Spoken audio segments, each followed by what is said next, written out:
Okay, maybe you can hear me now. I'm hoping. Do you think can you, is this working? Can you hear me? Let's see. Can you hear me now? I'm not sure.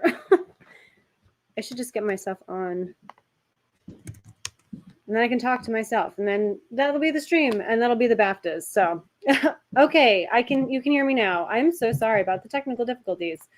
So right now we've got Tom Hiddleston is on.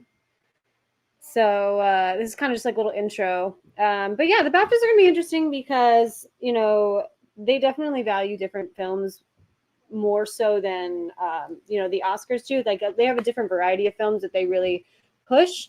So we'll see what happens. Like Saltburn has a lot of BAFTA nominations. It has no Oscar nominations. All of Us Strangers has quite a few nominations at the BAFTAs. And I don't even know if it has any actually at the Oscars. I don't believe so.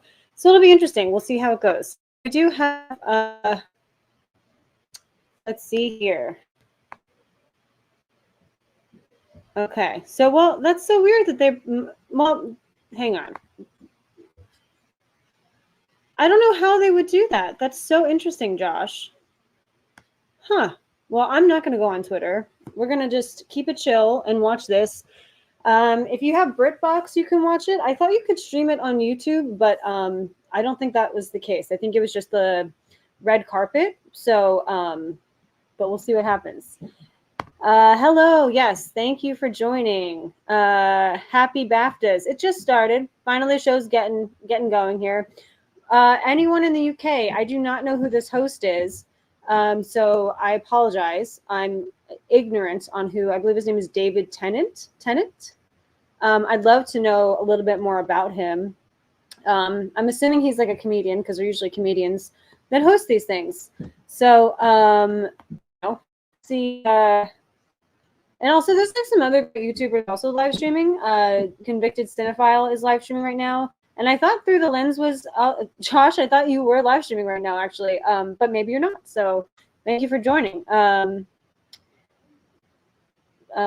Saltburn, no, we don't know Josh loves. That's Josh's favorite movie. Let's see. Does this affect the Oscars much? Yes and no. It's really weird. Like last year, oh my goodness, the war film. You guys know the war film that won last year, which was nominated for Best Picture, but it did not win. Then the year before that, Coda won the Oscar for Best Picture, and Coda wasn't even nominated at the BAFTAs. So it's kind of just like a it might give us an idea, but it might also completely disregard everything when it comes to the Oscars. So it's fun. I just like to see the British perspective on things. So,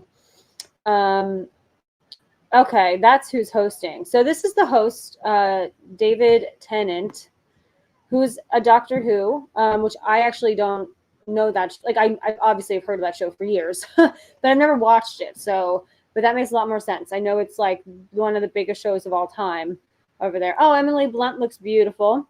I wish I could like just stream this on the screen with you guys, which is a shame that we can't because, copyright issues. Let's see. I guess if we have Emma Stone versus Lily Gladstone, it'll be interesting. Yeah, and don't forget about Sandra Hüller. I think that like people might be underestimating her chances of winning for Anatomy of a Fall for the Oscars. So I wouldn't be surprised necessarily if she won. And actually, Lily Gladstone's not nominated at all. I remember that being a big thing. She did not get a BAFTA nomination whatsoever for Killers of the Flower Moon. Hey, how's it going? Yeah, I'm just here grooving. I'm just going to keep you guys updated. If you don't have BritBox or you are watching along with me, I'll just, each time the category comes on, we'll go through it. We're just going to chill. I'm sure also my buddy, well, he used to do it on YouTube every year, Cinematech. He's probably streaming on Twitch right now because he switched to doing all of his live stuff on Twitch and then he'll upload it to YouTube, which I know is a very popular format. If any of you have experience doing that, I'd love to know your thoughts. I've never actually been on Twitch, even as a consumer. So, yes, thank you. This was All Quiet on the Western Front. That's what won Best Picture last year at the BAFTAs. And it did not win at the Oscars. But I wasn't really surprised either. Like I wasn't surprised about it winning the BAFTA, and I wasn't surprised about it losing the Oscar. But that just goes to show you that it's a very different. It's different voters. It's different voters, and they're always going to gravitate towards things more so, I'd say, that are actually British made or UK made. Same like the Oscars, like the fact that Anatomy of a Fall and there's another one, but the Zone of Interest, the fact that those have so many Oscar nominations is really surprising, and it's interesting. It's the same thing if we reverse it. Yes, exactly. That's what I was talking about. Yeah, I don't know if it's that she should have been Best Supporting. I don't know, but good crowd here, Brit Life. Yes. We Brits love films with politics involved. Yeah, I do too. I know it's probably like, I feel like in the United States is so chaotic regarding politics currently. So, and it's always been, I feel like, for a while, but we haven't really been getting a lot of political movies. But we'll see what happens with Civil War coming out. That's going to be a trip. Luke, I have 2 Best Picture noms I haven't seen yet, which are Poor Things and The Zone of Interest. American Fiction's really great. I'm glad you liked it. I'm obsessed with Poor Things, and I'm haunted in the best way possible by The Zone of Interest. So, yeah, I'm excited to hear your thoughts of when you see those. But yeah, it's such a good year so far. Okay, so he's still doing his opening monologue.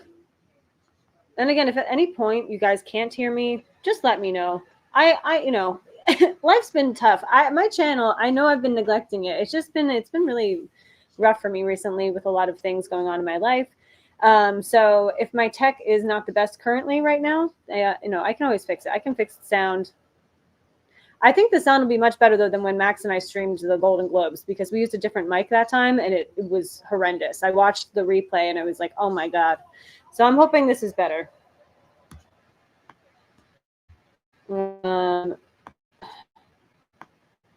I've seen all the Best Picture noms, and obviously Past Lives is my favorite, but Zone of Interest is a close second. Yeah, it felt like a horror documentary, and it was neither, but it just felt like, the complacency. Oh, good, a montage. I love montages. I hope the Oscars the Oscars last year finally did montages, but they hadn't for a couple years because they want everything to be fast because they think people don't have the attention span. It's like, it's one day a year. Like, let's have a really big celebration of film. It's the Oscars. Put those montages back in, Drives me nuts. Like, if they're complaining about viewership, it's like, well, the people that are going to watch it are going to watch it. The people that aren't going to watch it aren't going to watch it. So you're not going to convince anyone to watch it just by saying, oh, but it's going to be shorter this time. Like, that's not going to happen. At least that's how I feel about it. I don't know. Do you guys prefer shorter Oscars awards or prefer it shorter? I think getting people that actually deserve to be on stage.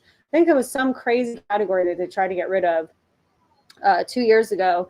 And it was so disrespectful. Like, these people were, especially the people that are the editors and the production design, all that stuff. Like, they work so hard, and they finally get a big night to celebrate their film. Let them get up there and give a speech. All the docs, by the way, I've not seen any of them except for the Michael J. Fox still. So I have a lot of catching up to do with the docs, but I'm glad I got all the Best Picture nominations movies out of the way so I can really dive deeply into the docs, because I'm really excited. Some of them look fantastic.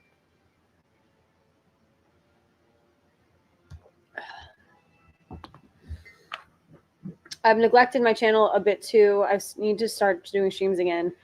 Yeah, but you know what? I get it, Josh. And I remember you took a break in the beginning, not in the beginning, but a couple of months ago, you took a break. Yeah, you can get burned out. And it's I think that I'm finally getting out of the burnt outness. And I thought doing this today would be kind of helpful, to help even just getting back into creating content and not just streaming. So, we'll see. Max is at work and he'd be watching these with me, but he is working hard and we are all saying hello to him. I'm probably going to watch Poor Things on the 27th, which is supposedly when it's on digital. I have no idea when I'll see Zone of Interest. Yeah, Zone of Interest, which just got its like kind of wide release, is probably not even in a lot of theaters. I think I heard March though, Luke, is when it's going to be like its wide release. I think like March 3rd or something like that. So you'll be able to then. I'm pumped that Poor Things is going to be on digital though. That's great. More people need to see that movie. Oh, it's Andy Serkis. Okay, guys, I think this is the first award. Because I definitely didn't miss anything yet. It's just been the montage and the host. You know, and like doing this live stream, I'm kind of missing some of that stuff. But I can always go back on YouTube. Like later tonight, it'll all be posted. I'm sure. Okay, original screenplay. Andy Serkis looks so good. He has this like crazy shirt, this black shirt with like a red ruffle front. It's like very 70s, very late 60s. But yeah, original screenplay, guys. Let's see. Barbie, I don't think deserves this. And of course, they're going to play this speech. Oh, I like though that they're actually showing the script on the bottom corner. I love when they do that. That's another thing they stopped doing at the Oscars too a couple years ago. They're bringing it back. Okay, Past Lives is the second nominee. I'm in love with the script. I'm in love with the dialogue. It's such realistic, like it's so authentic. Like it is one of the most authentic scripts I've ever seen. Anatomy of a Fall is the third nomination. Yeah, they're showing clips for everything. I love this. This is what the Oscars should be. I hope whoever's producing the Oscars this year is watching the BAFTAs because they're doing a great job so far. I know it just began, but still. Maestro, this was a big surprise that Maestro got nominated for Best Screenplay, Original Screenplay. I mean, it's good. Like the writing's good, but it was not the thing you talk about after seeing Maestro, you know? Holdovers, love that script. I just love that movie. I feel like that movie, like I just want to hug everyone in that movie and I want them to hug me. And I think it's just like, I just love it. And I love Paul Giamatti and I really want him to win. Okay, guys, Best Original Screenplay. Barbie, Past Lives, Anatomy of a Fall, Maestro, and The Holdovers. And the BAFTA goes to Anatomy of a Fall. That is awesome. Justine Triet. That's my favorite name of the year to say, by the way. It just sounds so lovely. Cool, cool, cool. You know what I think I'm going to do too? Just to liven this up a bit too. I'm going to do a poll after each win. And I'll say, like, do you guys think it deserved it? And I think that will be fun.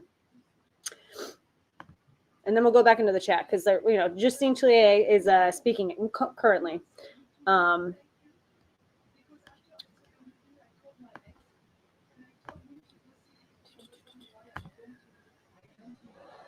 Yeah, so the question is going to be, does Anatomy of a Fall deserve the Best Original Screenplay win?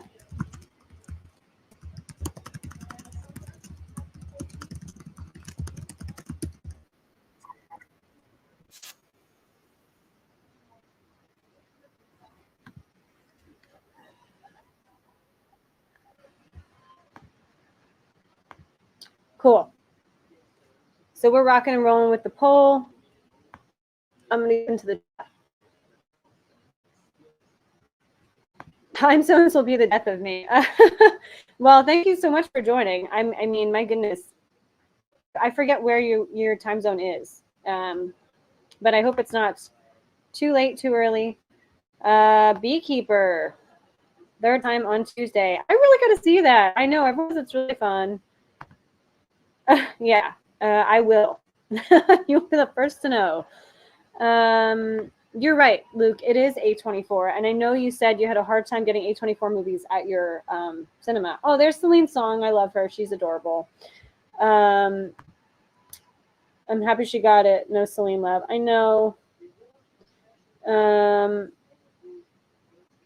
Glad on your fall, well deserved. Yeah, that script. I mean, the courtroom scenes, like the whole argument between the wife and husband, like, oof, there was some great writing. Okay, I'm going to end the poll. And, well, I guess I'll leave it up for like a couple more minutes. I'll wait until the next presenter comes out for the next category.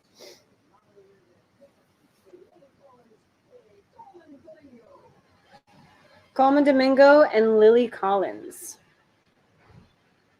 I don't love her, by the way. I just feel like that American Emily in Paris show. Is that her name? Emily Collins? I don't remember. It's Phil Collins' daughter. The American, the could not get through. It was just so saccharine. Coleman looks great.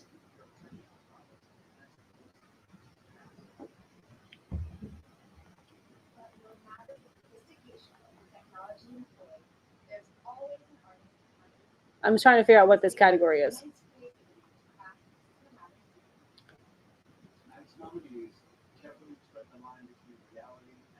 Do you guys know, is this visual effects? Yeah, I think it's visual effects. But yeah, visual effects. Okay, so I'm going to end the last poll for original screenplay.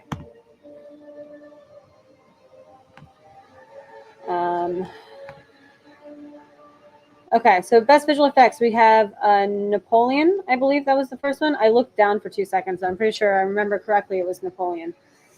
Guardians of the Galaxy. I loved all the stuff they did with that. Yeah, Poor Things is cool. I think they did a great job with the visual effects. I just don't know if I would say it's the most impressive. No, there's Napoleon. I don't remember. I don't know what the first nomination was then. Those fight scenes in Napoleon. I know the movie's not the best. I do want to see the director's cut. Mission Impossible, Dead Reckoning. Yeah, it was fine. Okay, the creator was the first one. That's what it was. Okay. I mean, the creator, I think just for the budget alone, I would give it to that.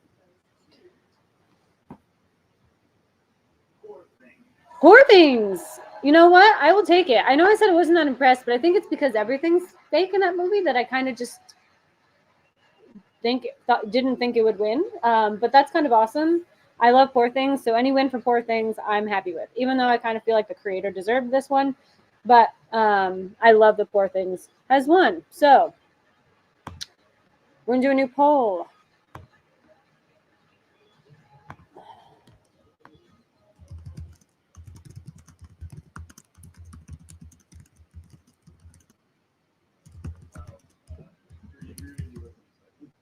Okay, did Poor Things deserve to win Best Visual Effects?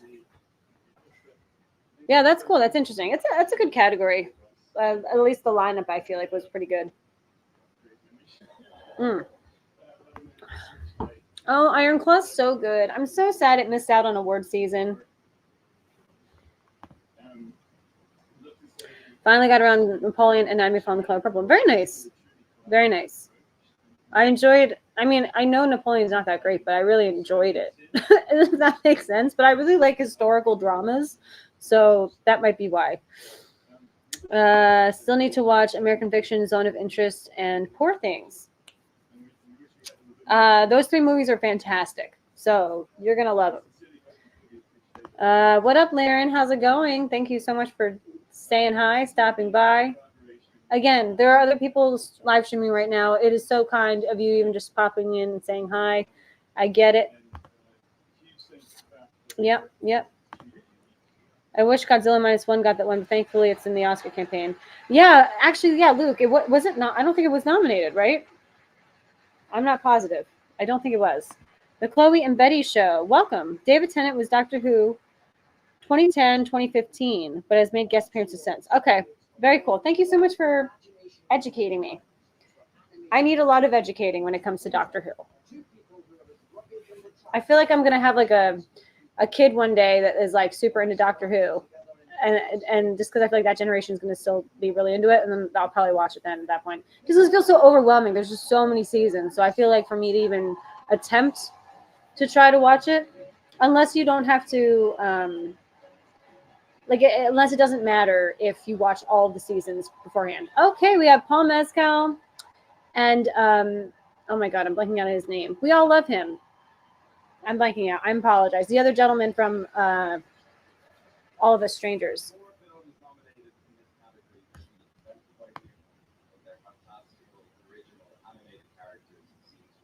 Going to end the poll for Poor Things. Got 100%. Yes.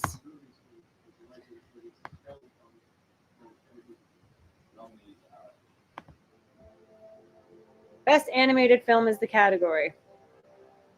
Andrew Scott. Yes, thank you. My apologies. Poor Andrew Scott. He got no Oscar love this year. Okay, so we have Elemental, which I haven't seen yet. I still need to. That animation actually looks quite beautiful. Chicken Run Dawn of the Nugget. I have not seen this. I loved the first one. I saw the first one in theaters because that's, me showing my age a bit. But yeah, I love Wallace and Gromit. Everything they do is great. Oh my. Something just happened. I don't know what just happened, but did the stream go out for anyone else on BritBox? That's very odd. Did you guys, is anyone watching this right now? I know maybe Josh from Through the Lens. I know you definitely are. Did this, well, you're not watching on BritBox.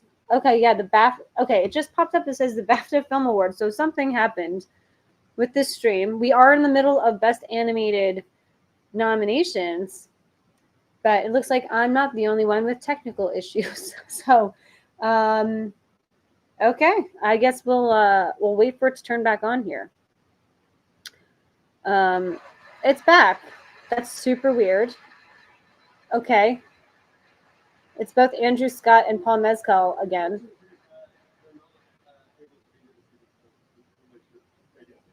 Okay. I have no idea who won. Because they can't, after it came back, it's Andrew Scott was like, unfortunately, they're not able to be here today, so we will accept this award on their behalf. So we have no idea who won Best Animation. I'm sure someone can find that, or I can look it up. Yeah, I actually have time because he's talking to Carey Mulligan right now. Who won animated BAFTAs?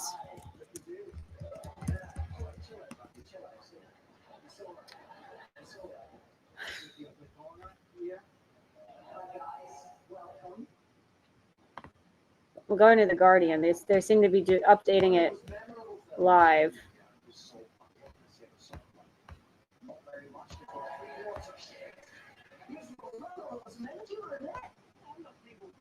See, I don't want spoilers for anything else. Yeah, I can't figure out who the hell got nominated, but we'll see at some point. Love the creator's visuals, which is what was in there for visual effects category, but Godzilla minus. Okay, I see what you're saying. Yeah, I agree, and I don't know if that was just a studio submission thing or how the voting went. I'm not sure. But I agree with you. Oh my goodness. Okay, yeah. It should have been. It keeps getting snubbed, and I don't really love that, but maybe the category is just so strong this year. Because I really did like the Ninja Turtles film.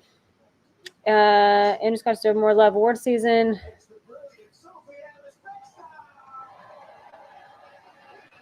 Yeah, that's true. He was nominated for a Golden Globe.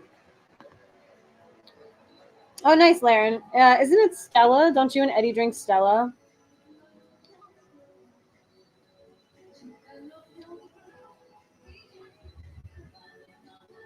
I do not know who this artist is, but she looks cool. I'm sure my British friends can tell me who this is. Boy in the Hair Unicorn. Okay, thank you so much, David. I'm telling you, the screen went black, and then the BAFTAs logo came up, so I had no idea.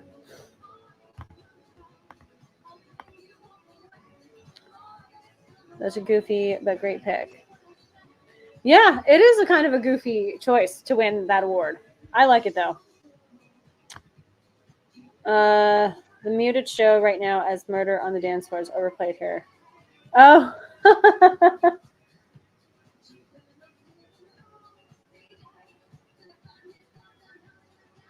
There's a lot of disco going on. I feel like the past few years, I feel like Dua Lipa and all that, I feel like there's been so much disco influenced music. This sounds incredibly disco to me. And I've never heard this song. That's so interesting. It's so interesting too when songs like hit like number one, in the UK, and then they don't, uh, for the US. It's very interesting when that happens. There's like lists of songs so you can see like what charted number one there that we've never even heard.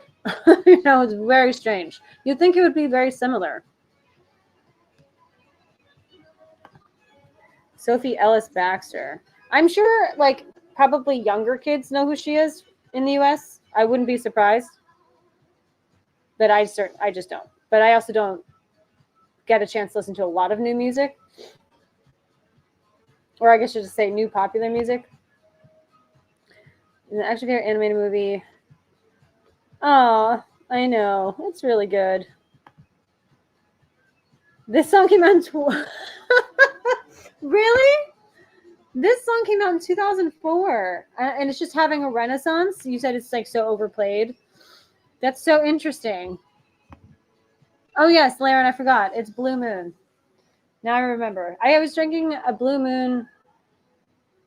I don't know how recently, but like semi-recently, and I was like, oh, I should send this in a group message to Laren and Eddie. Hello, my darling. How are you doing? We are watching the BAFTAs. I'm doing it via BritBox. And right now, there's a musical performance. It's interesting, too, that they're like, was this song prevalent in any of the films? Because it's weird that they're having just like kind of a random performance. Maybe it is tied into a film I haven't seen. So that would be something I'd love to know. Oh, there's Barry Keoghan. He won last year for Banshees of Inisherin and Best Supporting. I loved that win because I love Banshees of Inisherin. I love that movie so much. And in a lot of ways, I liked it more than Everything Everywhere All at Once, even though I do like that film a lot.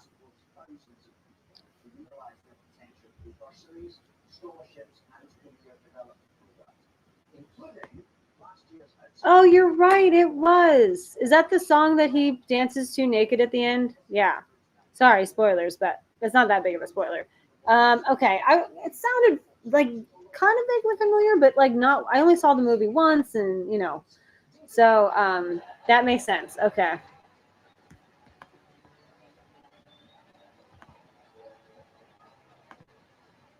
It was Saltburn. Yeah.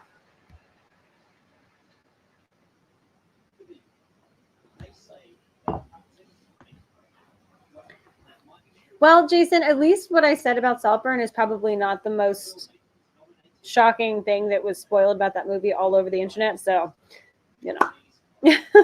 at least what some people. Okay. Outstanding debut by a British writer, director, producer. Okay, so the first nomination is for a film called Earth Mama. I heard that film's really good. I believe that is an A24 distributor. Although they distributed it, but I'm not positive. Another film called Is There Anybody Out There? It kind of, I'm not sure if it might be a doc. Some of these are docs, it looks like. Bobby Wine. The People's President, I think it was called. This is definitely a doc. Blue Bag Life. This is also a doc. A lot of these are docs. The first one is not a doc. Unless this film isn't. This film might not be a doc. It's shot like it could potentially be one, but How to Have Sex. I heard this movie's really, really good. If anyone has seen How to Have Sex in the chat, let me know. Mayfield, good sir. No, there's more shocking things in that movie. Yeah, that's true, Jason. Okay, outstanding debut by a first-time director. I don't know any of these, so.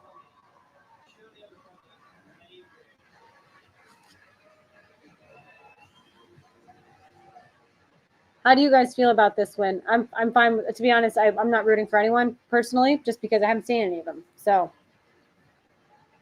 there's probably going to be a couple of times where that happens, and that happens even with the Spirit Awards. Like that's like the indie film awards. There's always a lot of movies in that show that I haven't seen. Oh, nice. Did you enjoy it?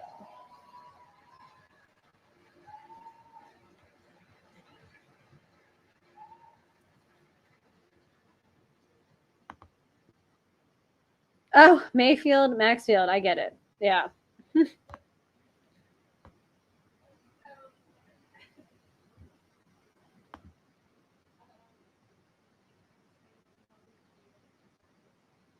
Okay. Oh, Earth Mama. I couldn't. Okay, didn't hear what they said. So yeah, this is the movie I heard was really, really good. And this is outstanding debut director, writer, producer. Definitely gonna put it higher on my list. Not that it was low, but that makes sense.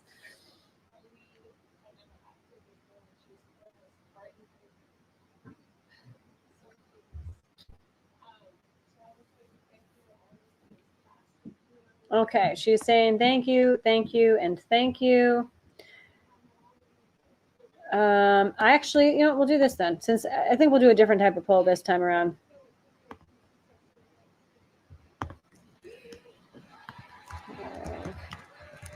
Have you seen the film Earth Mama? I'll do. I'm pretty positive it's A24, but if I'm wrong, I apologize.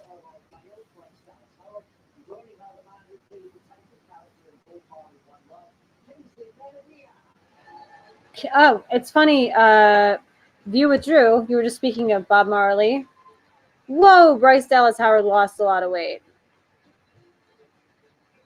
She really did. She was very chunky for a very long time. I apologize, but I really just don't like her in general either. But she looks great. She looks really, really good. I have to give it to her. She looks great. And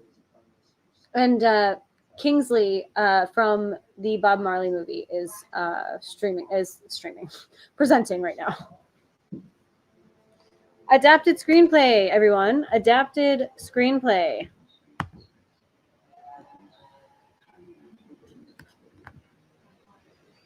So we've got Oppenheimer. So Oppenheimer has the most nominations in both the BAFTAs and the Oscars. I believe it's 13. So we got Oppenheimer, Poor Things. I love this movie so much. Look how precious Emma Stone is. I can't take it. I love how blunt she is in that movie. It's just the way her brain is functioning because it's still growing. I love it. Love American Fiction. Fantastic screenplay.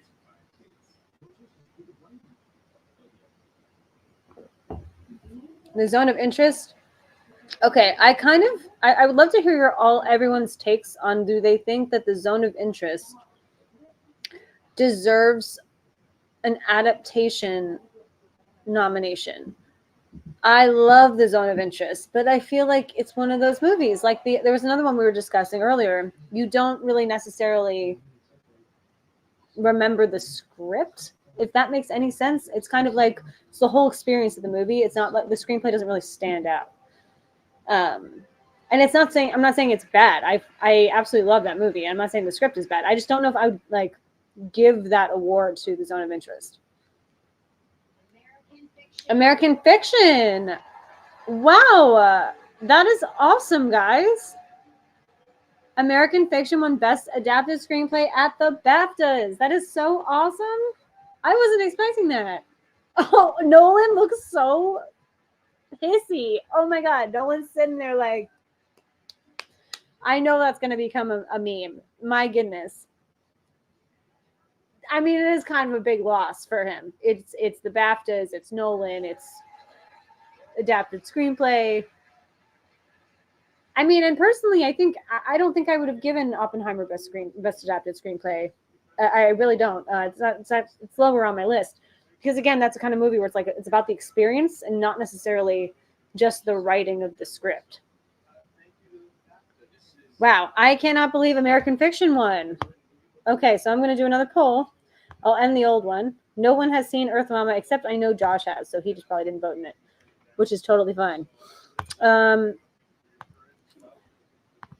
Did American Fiction deserve the best adapted screenplay win?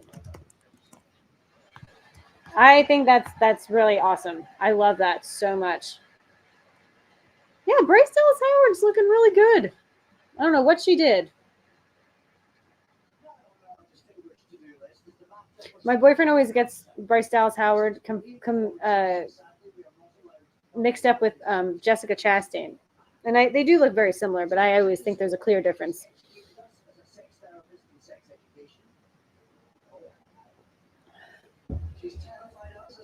It's the host again. Let's see here. What up, Cody? How's it going? So nice to see you. Thanks for joining us today. Favorite film of 2004? I have no idea, Laren. I could give you my favorite film of 2024 so far, but that's tough.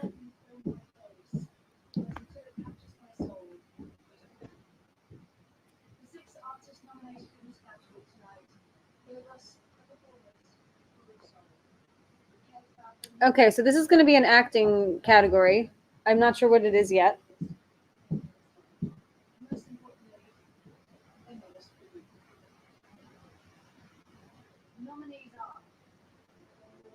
Okay, so it's Best Supporting Actor. Robert De Niro. He was fantastic in that. You know, he really was.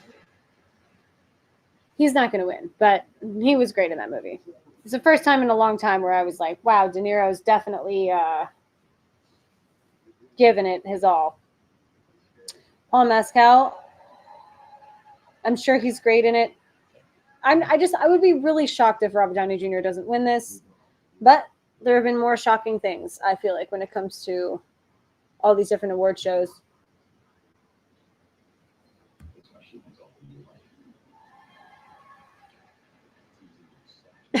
Max, this isn't the Olympics.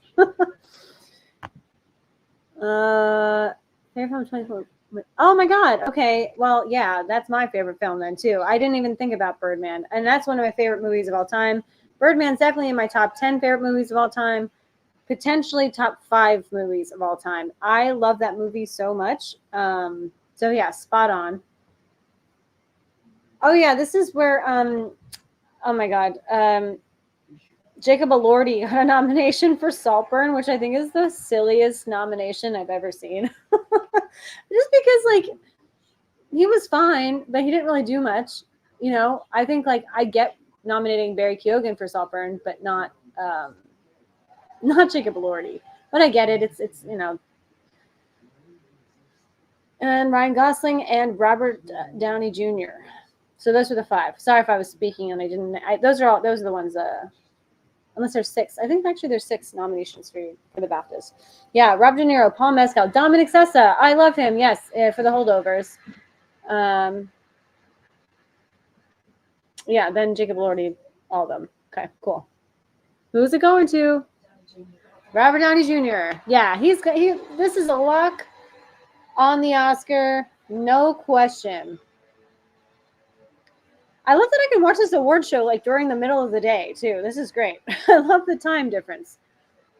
You know, they're always at 7, 8, which is fine. That's fun. But like, I'm just chilling at home alone, and I just like throw it on, have a little party. Everyone here in the chat has been wonderful. Hey, D. Marcel, we are watching the BAFTAs, and Robert Downey Jr. just won Best Supporting Actor. So that's pretty fantastic. So we're going to change the poll. There was 100% yes for the did American Fiction deserve the best adapted screenplay win? Did Robert Downey Jr.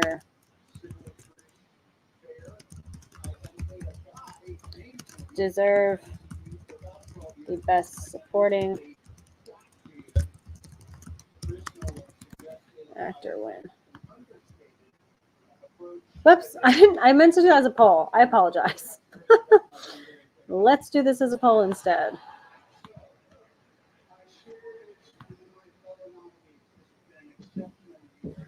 Actually, it's not letting me do any more polls. I guess I'm not allowed to do another poll. Okay, well then, never mind. It's good that I read it in the chat then.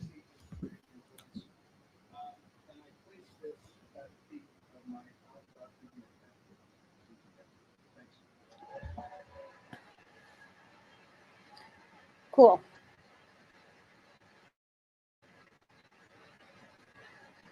Ryan Gosling's wearing a white suit again. I think he's going to just keep doing that because it's very Ken.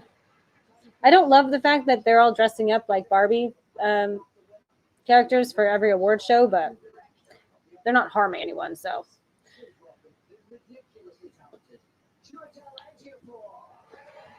Ah, yes, Chiwetel Ejiofor. I love him.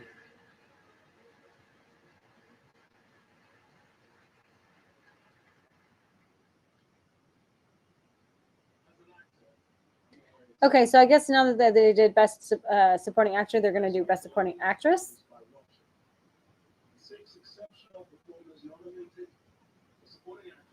Yep. Okay.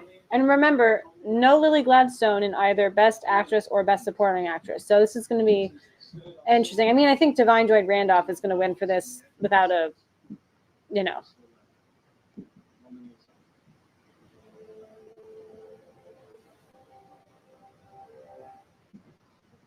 Claire Foy for All of Us Strangers. For all of you that saw All of Us Strangers, does this nomination make sense? I feel like she always gets nominated and never wins.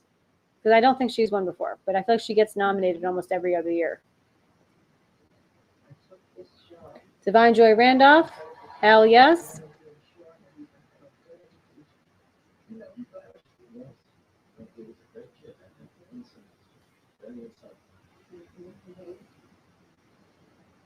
That movie is so good. I love The Holdovers. Emily Blunt was fantastic. Very happy she got a nomination.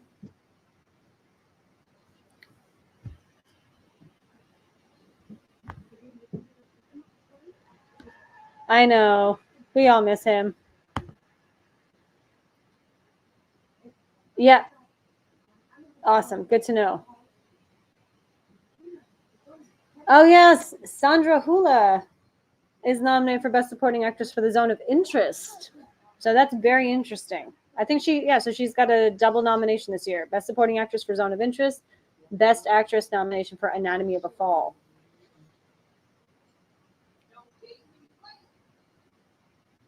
Rosamund Pike Saltburn.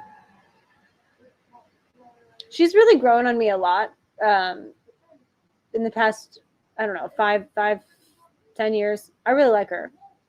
I feel like I haven't seen a lot of stuff that she's in though, but I really like Rosamund Pike. Okay, so Claire Foy, Divine Joy Randolph, Emily Blunt, Sandra Hüller. The names just went away, but you guys know. I don't have to. Yeah, Divine Joy Randolph. Not a surprise.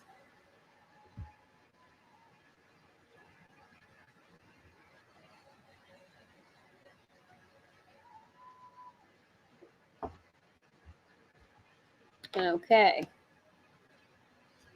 Since they won't let me do any more polls,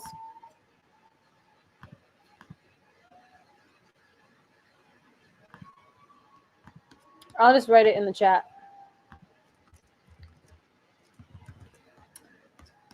Oh, Laren, maybe that's the issue. You're right. You're right, Laren. You solved the issue, Laren. Thank you. Now I can do a poll.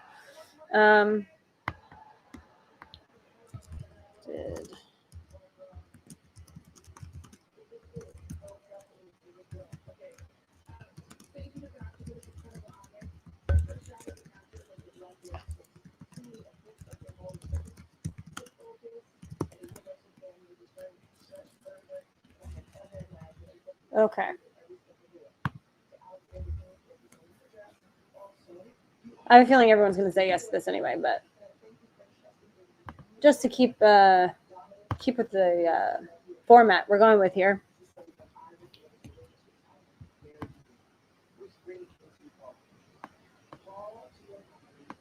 Yeah, thank you so much, Laren, for figuring that one out. Definitely. Aw, Paul Giamatti, we love you.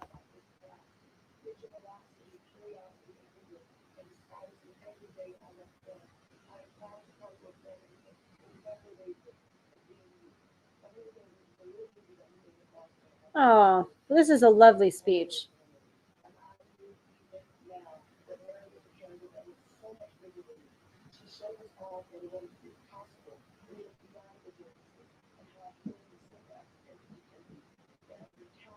Yeah, she's both her and Robert Downey Jr. are a lock for the supporting roles. We already kind of knew that, but there might have been a curveball. There was not. Straightforward with how we thought the voting would go. Oh, that was a wonderful speech. Yeah, that was great. Very nice. Laren, it's on it's streaming somewhere that makes it very easy to see it. If I can remember correctly.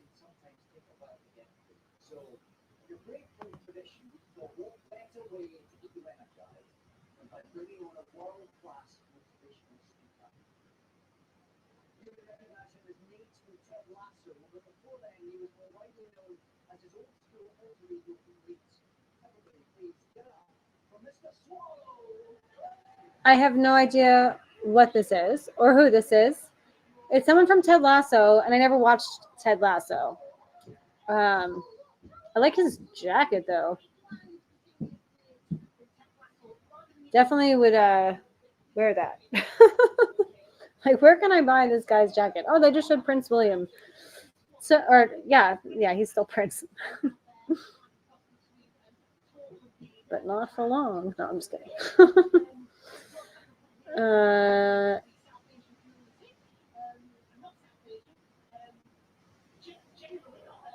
I have no idea what this is. I love this guy's jacket. He has got these blue and gold sequins. Looks awesome. He's on roller skates. I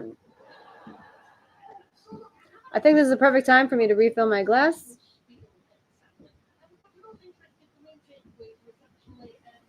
I wish I could just put this on for you guys. I hate that we can't do that. It would shut me down in a matter of seconds. Peacock, yes. Thank you. That is where you can watch The Holdovers. If you have not seen The Holdovers, do it. What are you waiting on? It's a great movie. Like, there's not one person that didn't like it. I think it's one of the most genuinely well-liked films from all around, you know? Which is why I kind of wouldn't be surprised if it won Best Picture at the Oscars, just as it's kind of one of those, this isn't going to piss anyone off types of movies, you know? I'm not saying it should win Best Picture at the Oscars, but I could see that happening.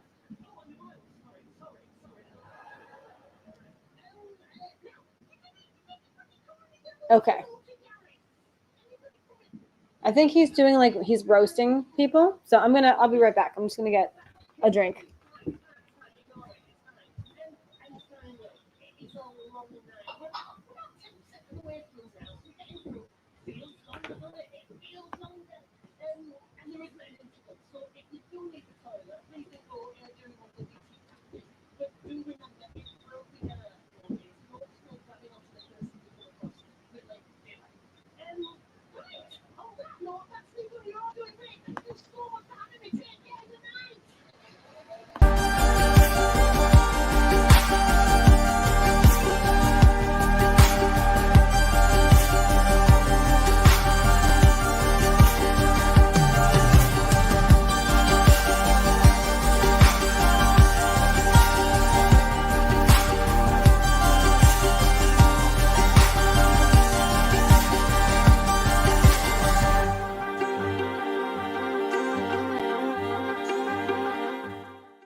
Oh, I'm sorry. I thought I unmuted myself. I apologize about that. You know, keeping these when it's like a 2-hour show, you know, that's a long stream by myself. So sometimes I'm not. I make some technical glitches. So it looks like they're honoring someone um, that I also don't know who they are, but that's okay. That's what's great though, like about watching award shows from other countries and different areas of the world, because you get a really different perspective on films, and also you're introduced to a lot of people that you not might not necessarily know. The Australian version of the Academy Awards, I forget what they're called. They happened recently, but I didn't stream them or anything, and I don't know if they actually made it available to stream. I would like to check that out. But Talk to Me wound up winning like so many awards. I think that's so awesome. Australia must be very proud.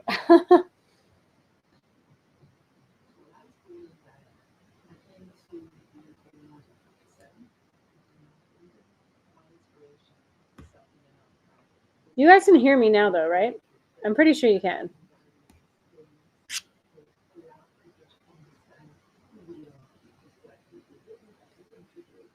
They're doing a montage of honoring this woman who seems lovely, but I don't know who she is, so I can't really comment on it. Okay, good. Yes, thank you, Laren. Thank you very much. Fantastic. Okay, so now we're waiting. So let's just do another poll that's, you know, a little bit more relevant. Um, we'll do what do you think?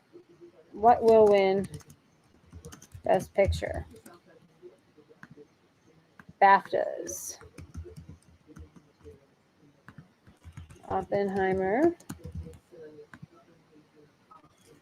I had the list too.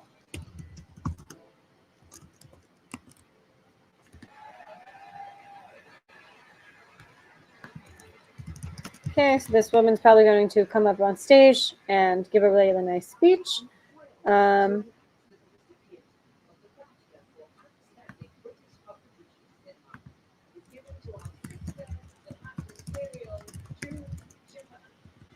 June Giovanni. Yeah, I don't know who this woman is, but she seems really sweet.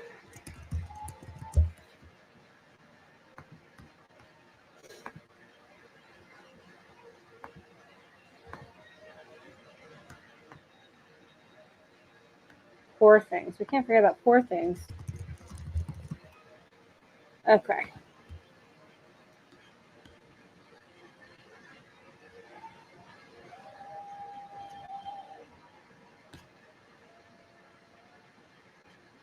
I couldn't put every, nominee, but who do you think is going to win Best Picture at the BAFTAs?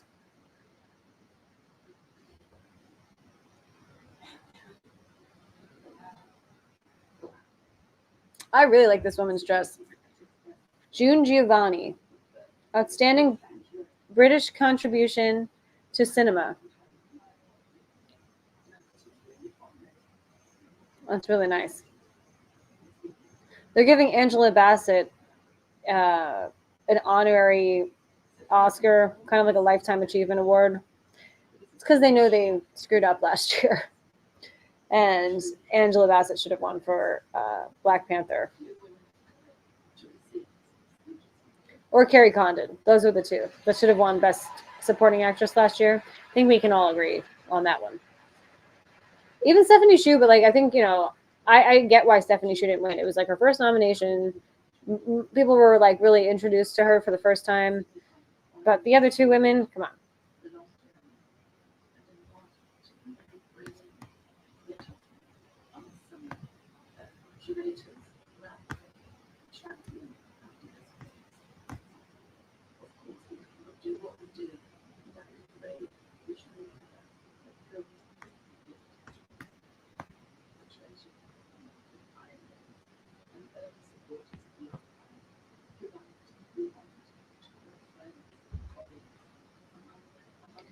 Yeah, right now she's still giving her speech. She's lovely. Again, I just don't know who she is. The BAFTAs awards themselves are kind of hilarious looking. I think all awards are hilarious looking. The Oscar looks silly. There's one that is hilarious, but the BAFTA award itself cracks me up. It's just like this. It's a mask, but it looks slightly silly, a little bit. No disrespect, but I think a lot of the awards themselves, because they're just they're these metal plaque statuesque things, but this one in particular cracks me up.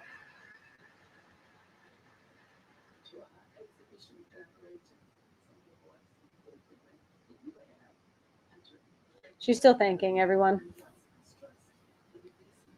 But it's an honorary Oscar, and they usually give the people that are being honored, not Oscar, sorry, honorary BAFTA for contribution to cinema, and they usually give those types of people a much longer time, you know.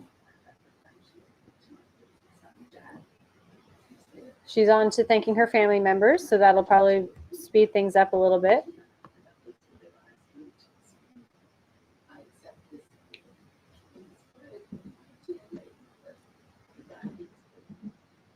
She's a very elegant woman. I love her dress.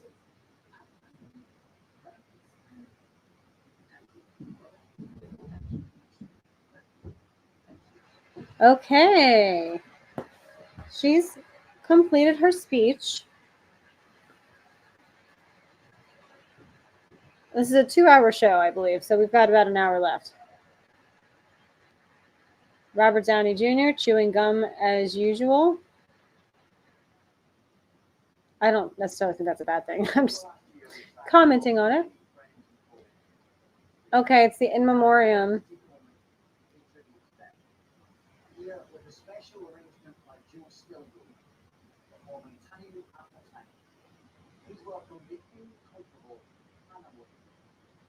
You know what? I just realized someone earlier messaged in the chat that I think it was Josh, and it was that they have been announcing the winners on Twitter. I think they might have done that for the TV awards, because they have not done any. I don't think they're doing TV for this live stream.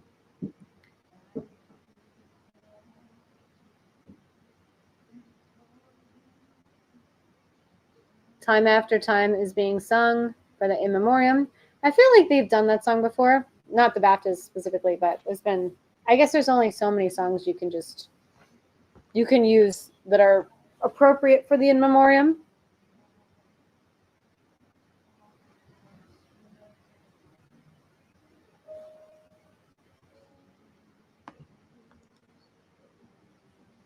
Wishmaster movie.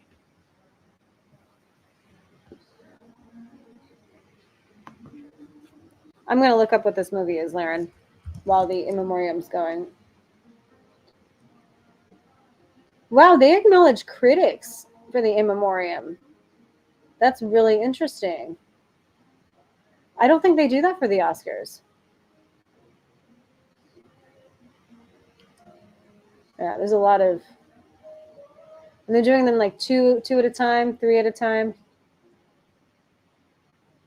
To me, that means they lost a lot of people. Tina Turner.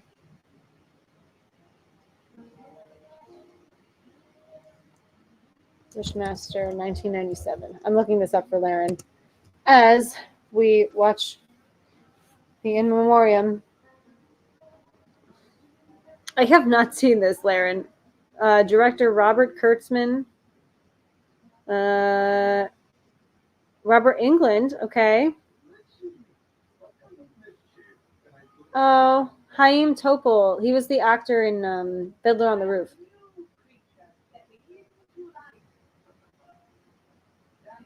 Tom Wilkinson. Oh, I forgot about that. I love Tom Wilkinson. He's great in so many films. Carl Weathers.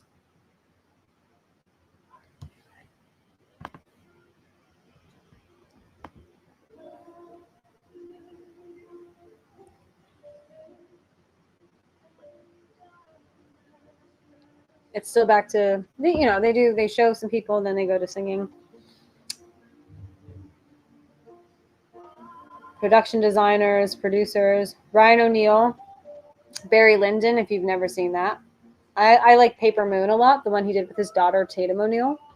Highly recommend it. Madeline Kahn is in that film as well. Alan Arkin. Oh, they just showed Harry Belafonte. I keep seeing Alan Arkin when he was young. He was like hot. I don't know if you guys know this, but like Alan Arkin, when he was a young actor, very hot. He did a movie with Audrey Hepburn where he was the villain, and it's called something about the dark. I always forget the name of this movie. It's one of those titles that Alan Arkin.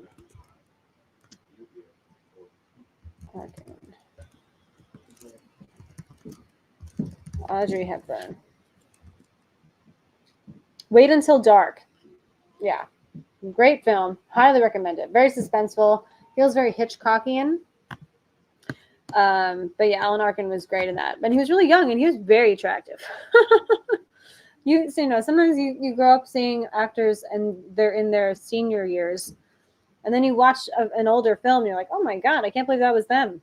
That's the experience I had with Alan Arkin.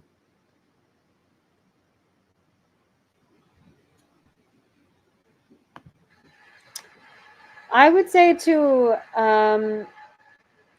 film lovers in the US, I don't think they're necessarily like a must watch. I think if you're really into award season, then it's fun, but I don't necessarily feel like you have to watch it. But if you're not in the US, I would consider it to be a must watch because it's like, it's the UK's version of the Oscars. So the British version, I should say.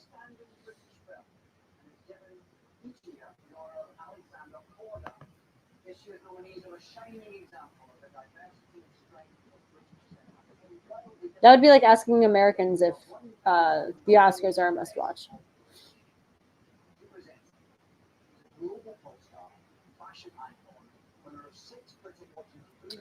Okay, they're introducing someone else to the stage.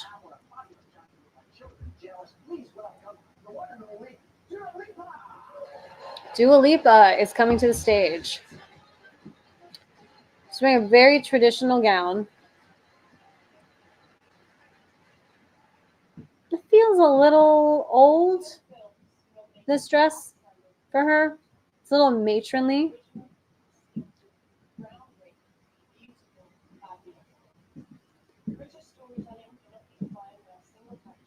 Yeah, I don't love this dress on her at all, actually.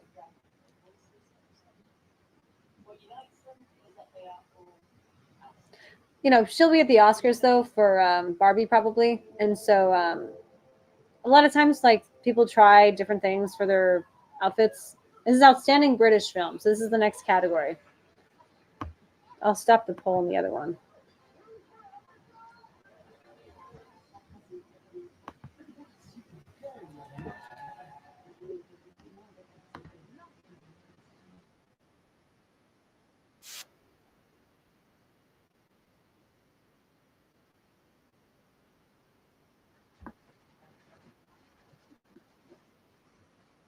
This is very interesting, you guys.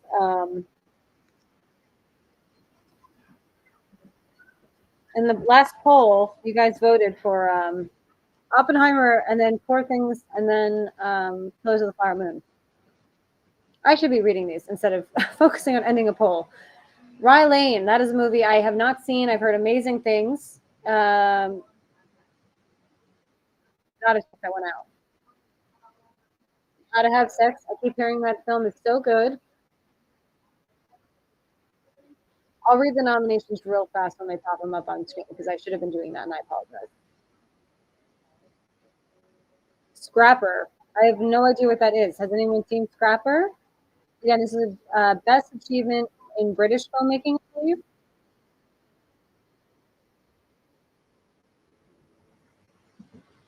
All of Us Strangers. I would not be shocked if All of Us Strangers got this.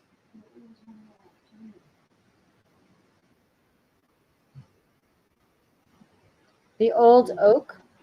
You know what's odd though? Like I was just thinking about this. This is achievement in British filmmaking. Christopher Nolan considered, like, would Oppenheimer be considered a British film? But I guess not. Poor Things. It must be this. I don't quite understand this category. Outstanding British film. How is Poor Things a British film? I guess the production, like the production companies.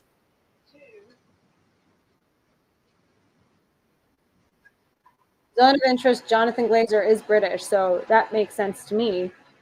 Um, I guess they must be all. They must be produced by British companies, which Oppenheimer was not. But you know,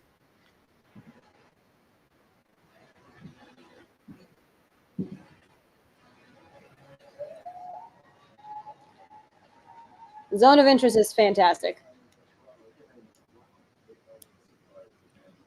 I need to rewatch it again soon, actually. I think because it was just, you didn't know what to expect with that movie. And there's just so much to just.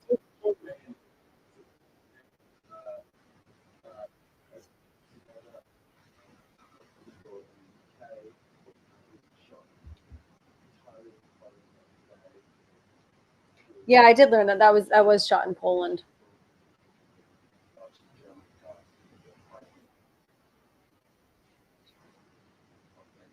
That's a big crew, 550 people for a movie like that. You wouldn't think so. Okay, so we'll do the next poll. Um, I almost super chatted myself. I wish I could just again do these polls on StreamYard, but you can't. Okay, did the Zone of Interest deserve the win for Best British Film?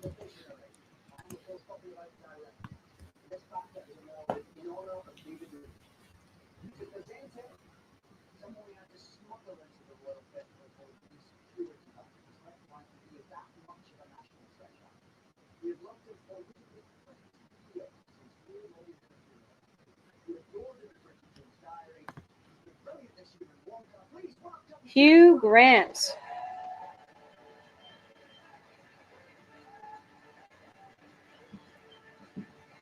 I really like Hugh Grant, but I keep I keep seeing things where he's like not a nice person. But I don't know. I want him to be a nice person, but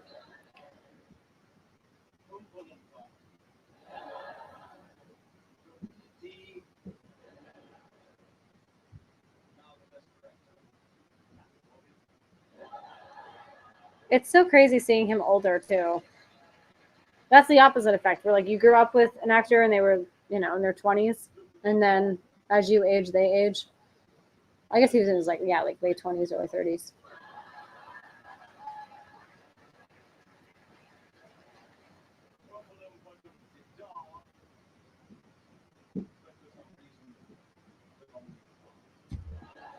Okay, we'll see what this category is. Director. Okay, best director, guys. This is a big one.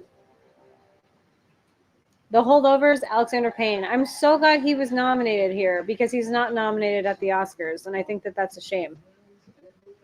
Everyone's complaining about Greta Gerwig not getting nominated at the Oscars. Alexander Payne deserves it way more than she does. Oppenheimer, Christopher Nolan, of course. I mean, he's probably going to get it. Like, let's be real. But there could be some, I want some surprises for the Oscars. You know what I mean? I hate when everything's so predictable. Zone of Interest, Jonathan Glazer. Oh, that is such a chilling movie. They're showing clips of each film, and my goodness, it's just so cold. And it's like when you know what's going on, it's just ugh. Anatomy of a Fall is Justine Triet. I love Sandra Hüller so much. She is such a brilliant mind. Maestro. It's good. I liked Maestro. I have a great review of it. I'm not saying my review is great, but I have a review saying, it's a great film on my channel. It's just not its year. It's not I don't think it's worthy, I guess, in hindsight, of watching everything else that's nominated. All the Strangers is the next nominee. Maybe it'll go. Oh, what if it goes to Andrew? It's Andrew Hay, I believe, for All the Strangers. It might, because I know they love that movie. Christopher Nolan. He's like, thank God. After he lost the adapted screenplay nomination or win. There's Cillian Murphy. The set that they have at the BAFTAs, it's all like neon turquoise and magenta. It is very flashy.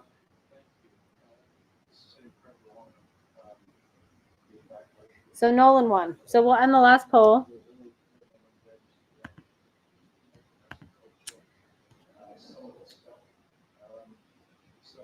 We'll end the last poll, which wound up being 100%. Did the Zone of Interest win for Best British Film? We're going to end that poll and start a new one. Did Christopher Nolan deserve the Best Director? I could totally see Christopher Nolan getting Best Director at the Oscars and then Oppenheimer not getting Best Picture. I just feel like that could happen. I don't think I would see it happening the other way, where Oppenheimer won Best Picture and he didn't get Best Director. The Best Picture voting style is so complicated, and it's like a tier system. So, like, let's say you love Poor Things, and you put that as like your number one movie that you loved this year. If your movie in the first round of voting gets nixed, like it's at the bottom, they remove it, and then you have to then like vote for your next favorite movie. There's a whole nother round of voting. So you could like pretty much be voting for your least favorite movie at the year if it gets to that point. So it's not like, it's definitely not set in stone when it comes to the Best Picture category. And I'm talking about the Oscars, not the BAFTAs. I'm not sure how the voting goes for the BAFTAs for Best Picture. But if anyone knows, feel free to tell me.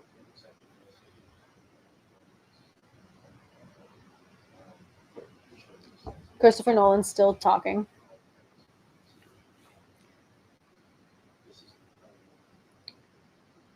He got a little emotional at the end, which we never see. We never really see much emotion in any of his movies, and we don't really ever see much emotion from him. But I really love him as a director, and I think it's his time, I would say.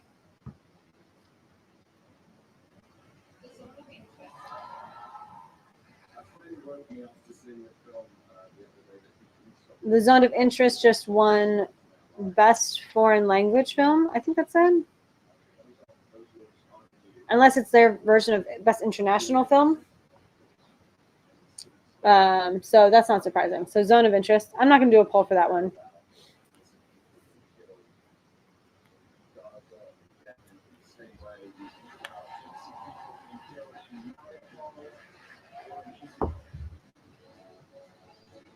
Best Casting. This is the category that the Oscars decided to do for next year. Oh, good. Okay, casting went to the Holdovers. I like that a lot. Dominic Sess is there. Paul Giamatti. Divine Joy Randolph, obviously, she just won. Okay, Best Editing. Editing went to Jennifer Lame for Oppenheimer. The editing is phenomenal in that movie. Oh my goodness. She looks so young. Great job. Cinematography.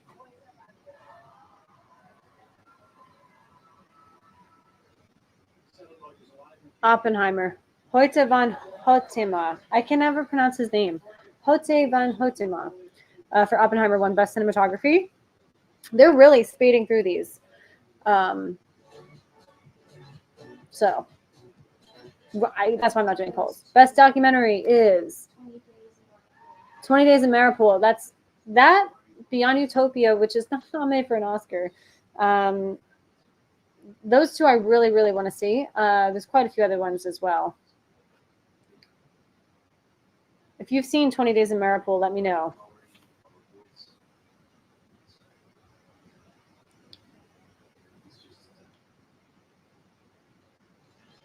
Wow. Original score.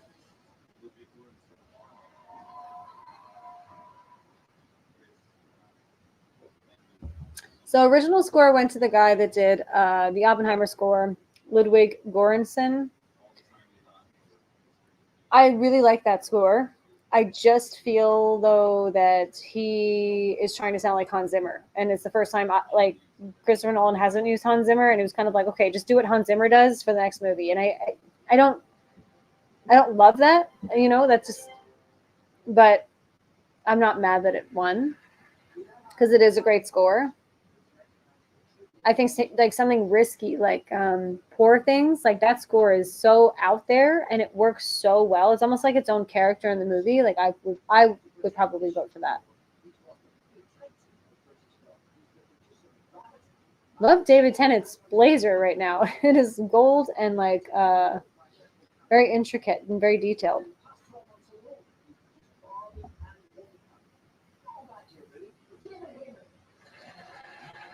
Okay. He's a producer on stage. He produced both Wonka and Barbie, so he must be a producer of Warner Brothers.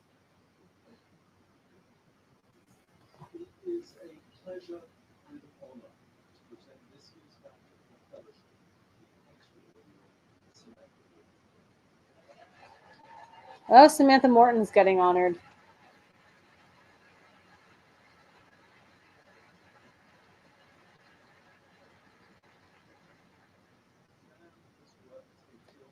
I'm not sure what it's probably one of those Lifetime Achievement Awards. I like Samantha Morton. I'm going to go through her filmography while we're all here. While we're getting through the BAFTAs.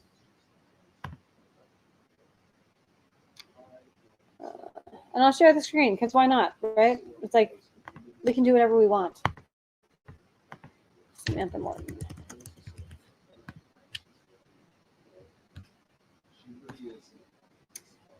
Okay, yeah, I'll get her.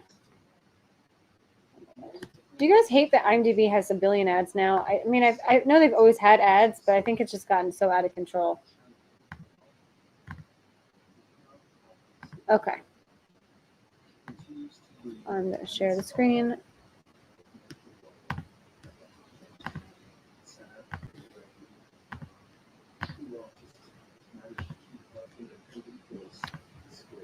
Okay. Oh yeah, she was in The Whale. That's the last thing I saw her in. I've seen her in a lot of things over the years. I just forgot that she was in The Whale. She shows up as Brendan Fraser's wife at the end, or ex-wife. Now they're doing a montage of Samantha Morton's work. Tom Cruise is discussing how much he loves her. Yeah, they were in Minority Report together. I forgot about that.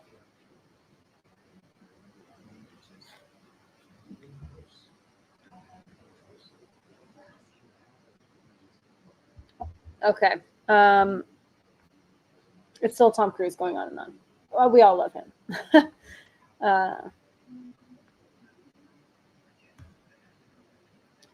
Elizabeth. She's in a lot of TV as well. In America, I love this movie.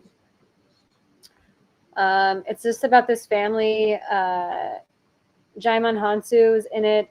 They come to New York and with not a lot of money. Yeah, I saw this in theaters. What year did this come out? My mom used to just take me to like this indie movie theater all the time when I was a kid, and this was one of the ones we saw. And I do remember enjoying it. In America. Where the hell is the date? Oh, 2002. Yeah, so I was like 12, I guess, 13. Really great movie. Highly recommend it.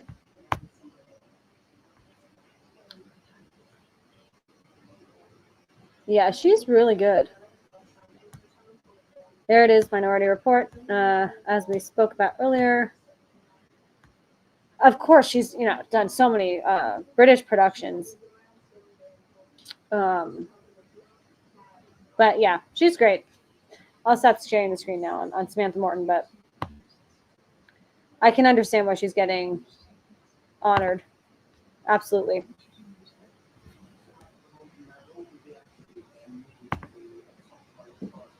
You haven't seen anything? What do you mean with the docs? I'm not sure. Definitely have to watch over the docs. Yeah, there she is. They're showing a clip of the whale. They're still doing the whole Samantha Morton montage and people discussing. It's about a half hour left, I guess.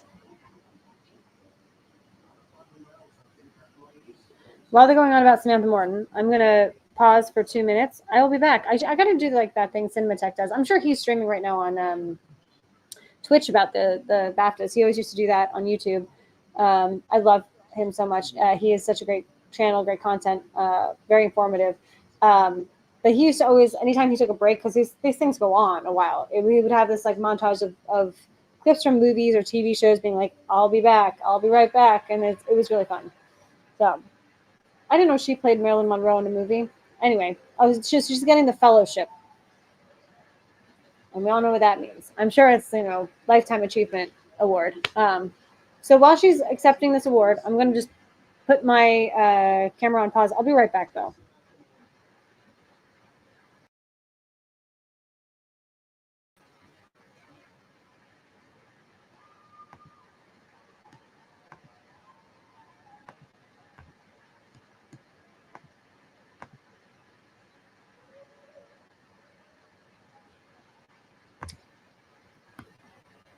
I'm just figuring out, though, because I was trying to. Am I still here? Oh,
I'm back. I'm back. And my apologies for the technical difficulties.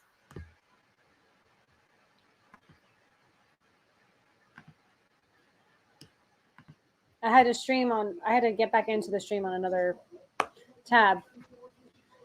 But now Samantha Morton's done, so we're all happy for her. Cheers to Samantha Morton for getting the honorary award.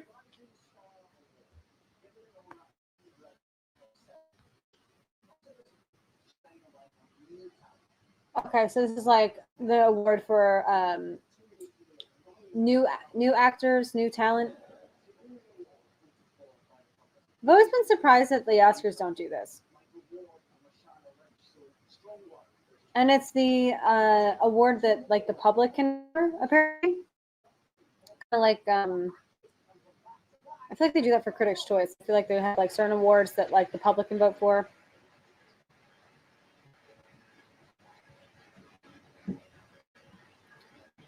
And I'll let you guys know who the nominees are. Thanks for sticking with those technical difficulties. It's a 2-hour stream, so the battery in my camera was like, I'm done. Even though I have it plugged into like a dummy battery to keep the power going, but I just had to switch that.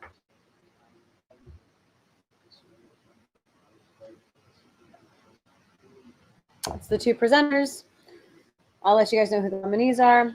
I wonder, I don't think I have a poll going currently. Oh, so I'll end that poll. Had 6 votes yes for Christopher Nolan deserving Best Director. I still haven't seen it, David. I need to.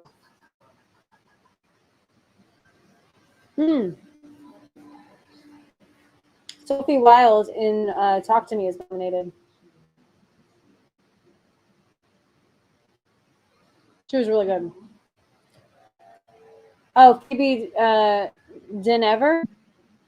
Dinever?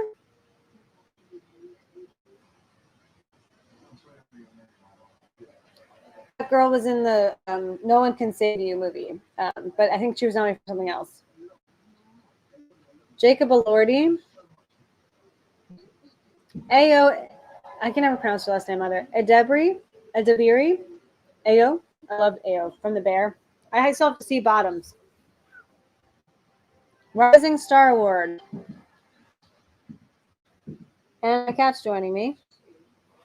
So that's always a fun time. Nia McKenna, I think they said. I haven't seen the film that she's in. How's it going? Yeah, we're just chilling on the couch. Yeah.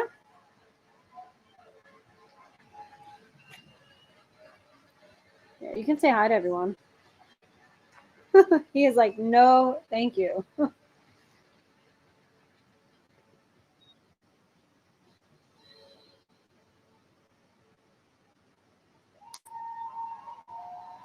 I wonder, I mean, I'm sure.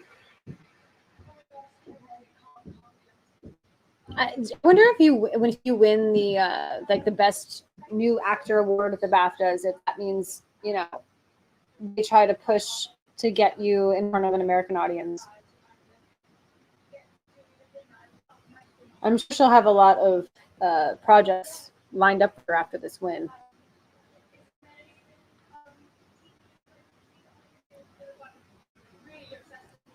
And a lot of those people, like Jacob Elordi and Io, like they don't necessarily need this award. They're already pretty much, I wouldn't even call them a rising star. They're pretty much already a star that has risen.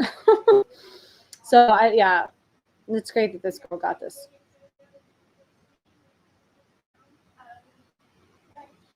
It would have been nice if the girl from Talk to Me got it, but you know, horror always has an uphill battle. But it's nice that she was nominated.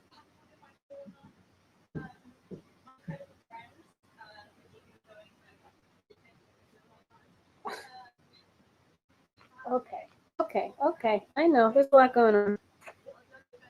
We're watching the BAFTAs, and he's getting all riled up.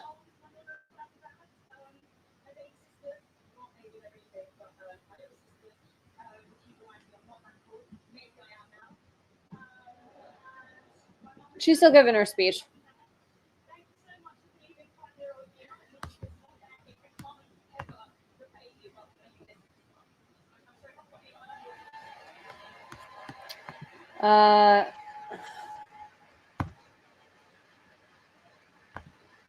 I know it'll be digital soon. It doesn't seem to be going physical at the moment, but definitely check it out. Yeah, I definitely want to see it. I've heard, wonderful things.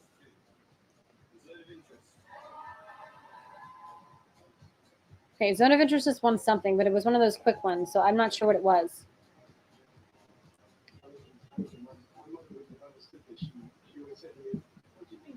So, like, when they show these quick ones, they show the name of the film and who won.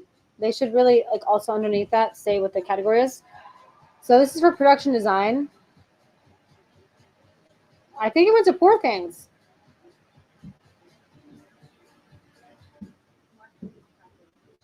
Yeah, it did. It went to Poor Things. Production design went to Poor Things. Let's all cheers. Have we noticed Barbie hasn't won anything? Wonder why. Because it shouldn't.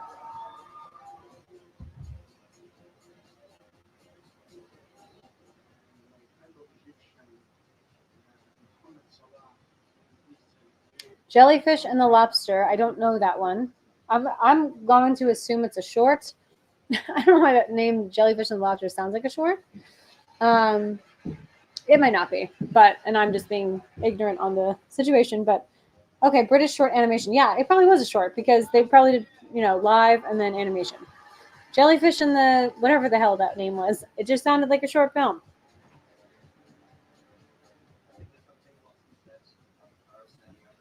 Crab Day. Okay, yeah. So then this film's called Crab Day, and this is the animated British short. It's something, I don't know, instinctively with titles you can hear them and you're like, that's a short film and that's a short animated one. It's I don't know why. Poor Things, I believe, just won costumes. I would love that. Again, they fly by the categories so quickly. All the love for Poor Things is awesome. I hope that reflects in the Oscars. I'm concerned it won't. Oh yeah, I'm gonna get rid of. Oh, thank you. Yeah, that's Oliver. I have two black cats. Oliver and Taika. I don't know where. Oh, Taika's sleeping over there, but Poor Things won another award. I'm sorry. Every time I look down to it's just they're so fast right now. They just bam, bam, bam. And that was part of the whole awards presented earlier segment. 3 awards left. We got this. 3 left. Okay. Leading actor. Will it be Cillian Murphy's year? Will it be Paul Giamatti's? Kate Blanchett coming to the stage. I do not like Kate Blanchett's dress. Jesus. Sorry. It's just I don't like that. Not at all.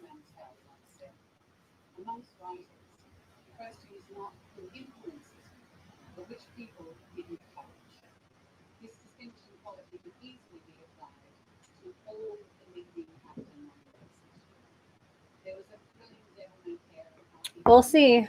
Best actor, guys. It's been quite the show so far, I'll say that.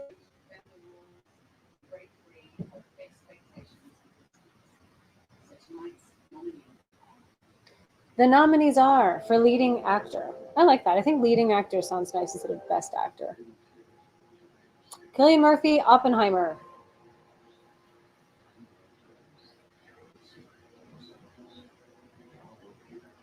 Like, I'm not going to be mad if he wins. I just wouldn't prefer it.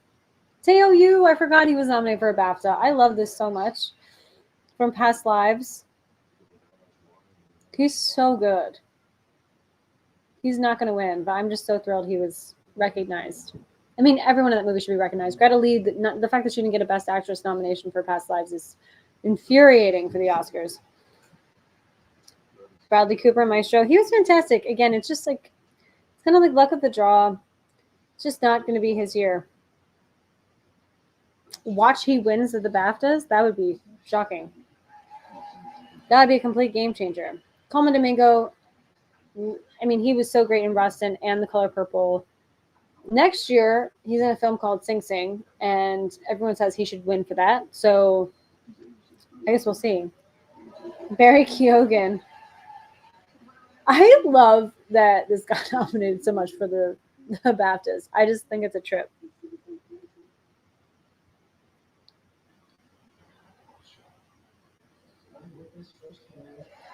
Paul Giamatti, we love him.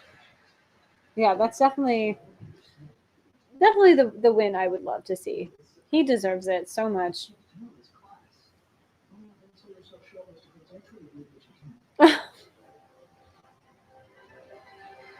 So good. Very exciting. Okay. Leading actor, who's it going to be?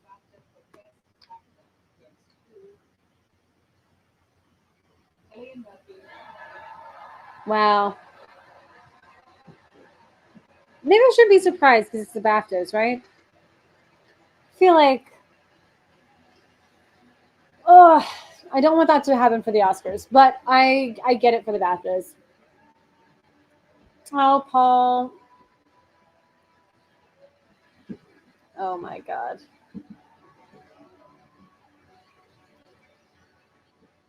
Yeah, okay. So Cillian Murphy won. I get it. I get it. It's the BAFTAs. Yeah, for the Oscars, give it to Paul Giamatti, please. Like, his character is just so much more complex, I feel like, in so many ways. And I love Oppenheimer, but.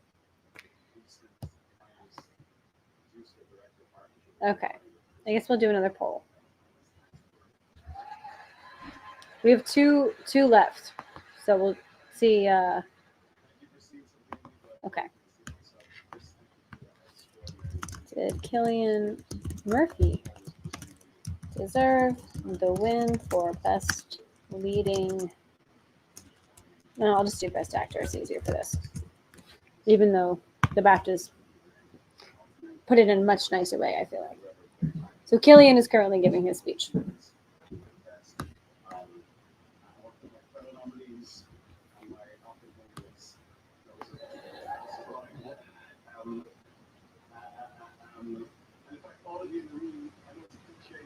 Yeah, there's Teo Yu. I'm so happy he was nominated.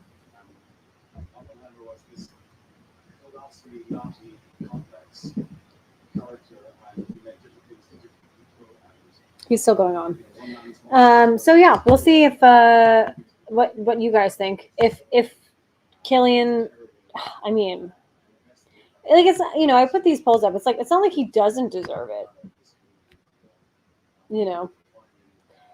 but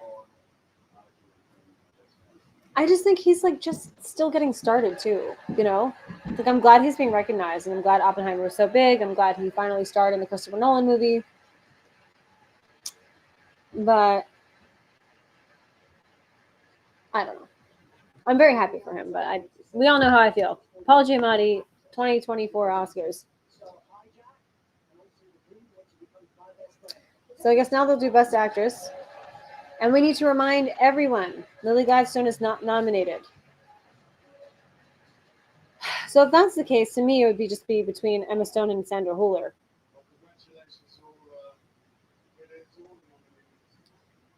Idris Elba is presenting on stage.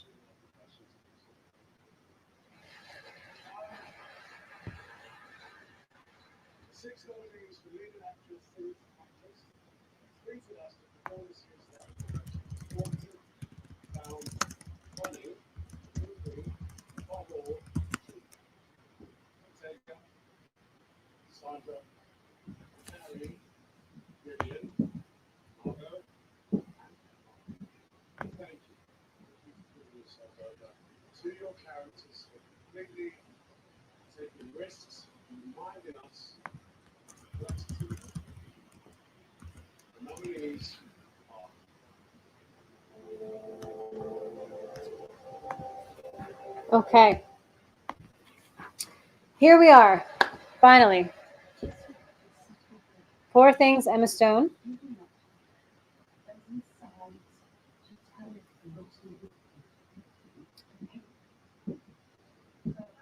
Vivian Opera for Rye Lane, which I still haven't seen. I heard it's really good though. It might. She's probably in the top 3 frontrunners as well. Sandra Huller, obviously.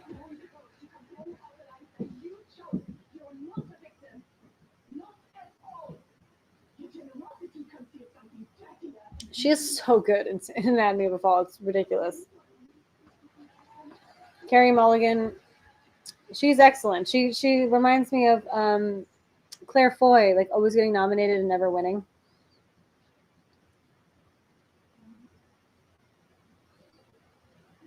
Fantasia Barrino. She was, very good and perfect for that role.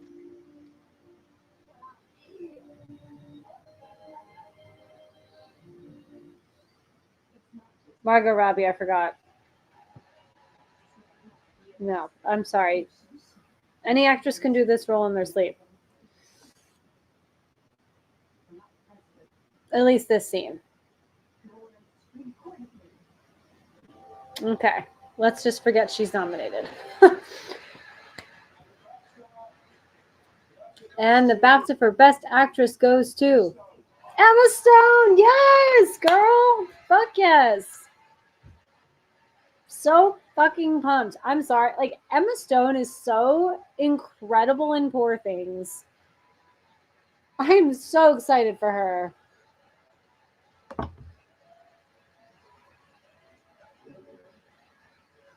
It's a little sad for Sandra Huller.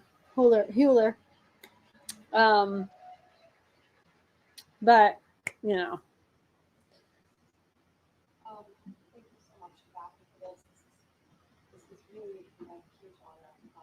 her dress is interesting. It's definitely got that Poor Things vibe where everything's like really Victorian steampunk a little bit, and then she has like this huge accented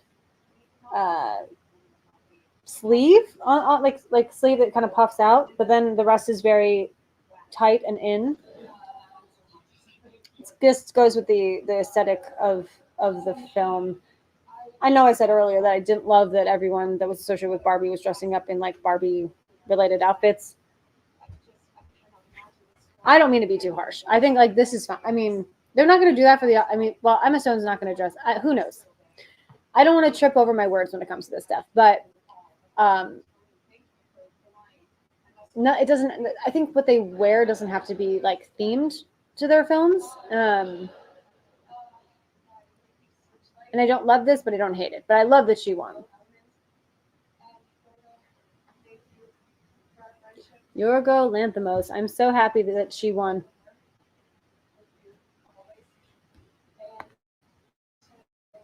Yeah, she is.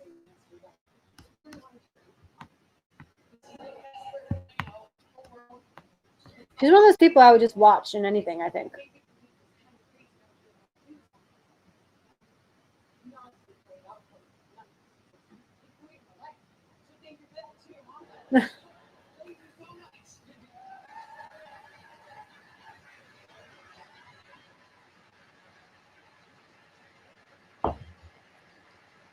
Margot seems genuinely happy for her, and she knows she's not going to win. So I think Sandra Huller looks a little disappointed, and I understand that.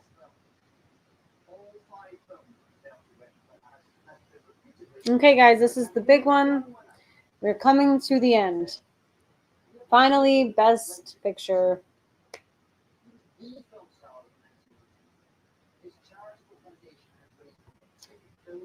He's announcing who's going to actually announce the winner. Oh my god! It's Michael J. Fox.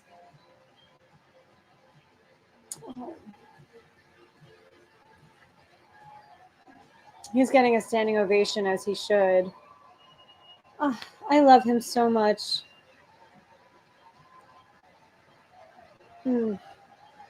He's getting out of the wheelchair.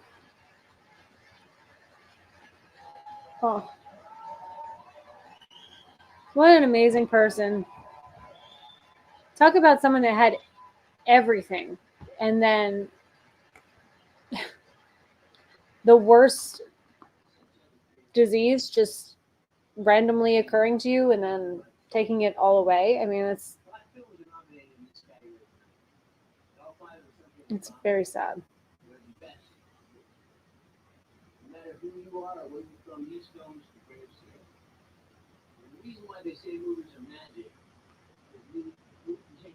He's doing really well.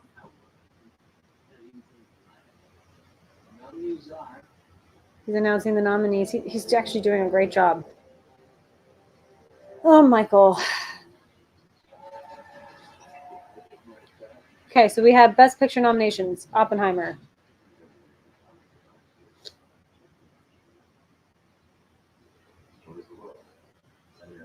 Anatomy of a Fall.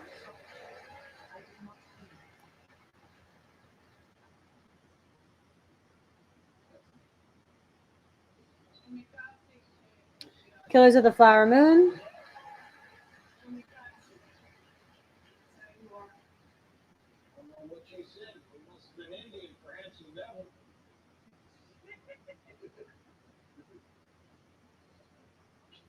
Holdovers. And I'm taking long pauses. They're showing clips after each time they announce it. Oh, I love the end of this movie too. The Holdovers. Oh my God, I'm not going to spoil it if you haven't seen it, but the end of the Holdovers is just like, yes, Poor Things.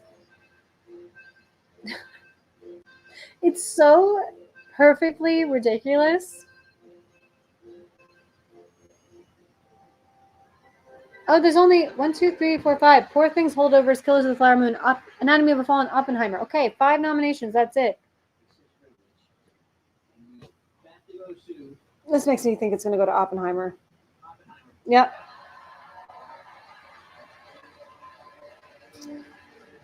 Well, it went to Oppenheimer. I guess I didn't realize, I mean, that the nominations were quite a while ago. I didn't realize there's only 5 nominations for the BAFTAs.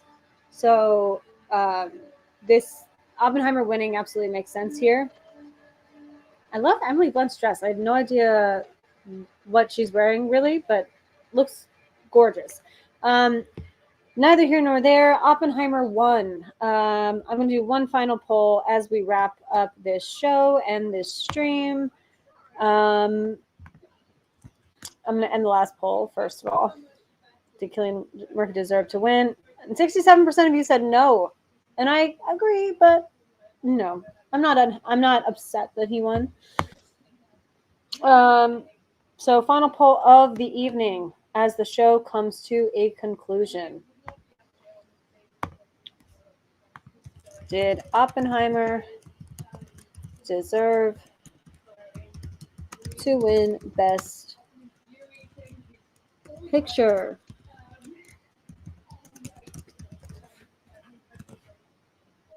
I think that looks correct. Yeah, and I will not be live streaming during the Oscars. I will actually be enjoying them. I mean, I enjoyed this totally, and it's just a Sunday afternoon for me, so figured I'd live stream during this.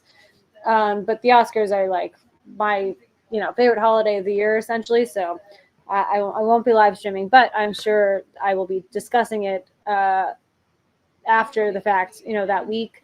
I'm going to be trying to do a lot of panels with talking like discussions about the Best Picture nominees, as well as just having guests on that I know are incredibly knowledgeable about the Oscars, things like that. And I am trying to get a panel of really fantastic YouTubers that have been on my channel before separately, but I'm trying to coordinate an entire panel of them. They are all Oscar experts in my opinion, so I think that would just be fantastic, and that would be the week leading up to the Oscars. But looks like that's about it. Oppenheimer won Best Picture, and that's the end of the show. I just want to thank you all for stopping by. Let's see here.